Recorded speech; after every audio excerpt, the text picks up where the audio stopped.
For years, there's been talk and desire amongst some of the fan base for a film adaptation of Knights of the Old Republic. I see it being expressed in my comment section and I always provide the same reply. It's a bad idea.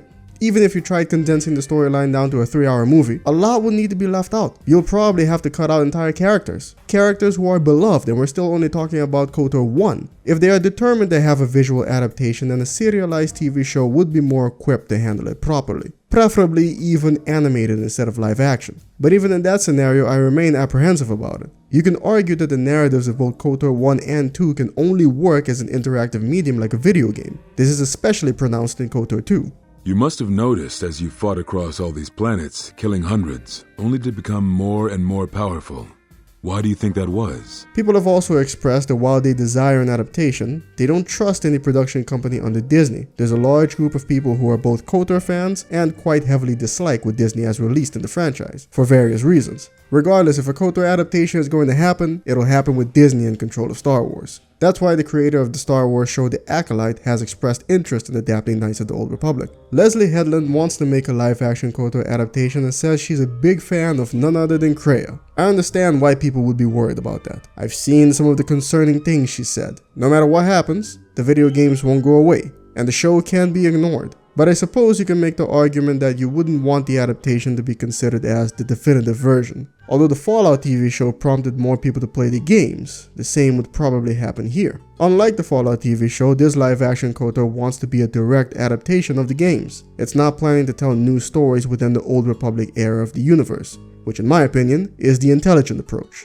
It's not a film, but even with the added time of a TV show, you're still going to end up with a lot getting the chopping block. Especially when you consider how Disney Star Wars shows are being produced. You're condensing these games into 8 to 10 episodes that are between 20 to maybe 45 minutes long. And how many different locations do we have for the main story? The Endor Spire, Taris, Dantooine, Tatooine, Kashyyyk, Manaan, Korriban, the Leviathan, Rakata Prime, and the Starforge. That's 10 already.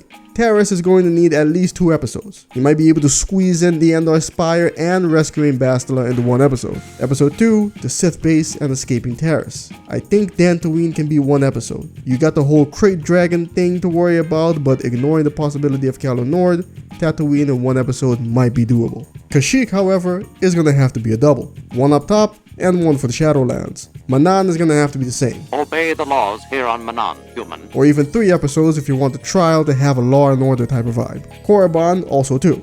Or maybe even 1 per tomb. The Leviathan, 2 episodes. First one ends just after the big reveal with Malak. Rakata Prime, 2 episodes. Starforge, 1 episode. Of course, this is fully focusing on the main story. No side quests and barely any time for exposition and heavy dialogue. There is no time for Cartonasi to talk about how he doesn't want to talk about his backstory.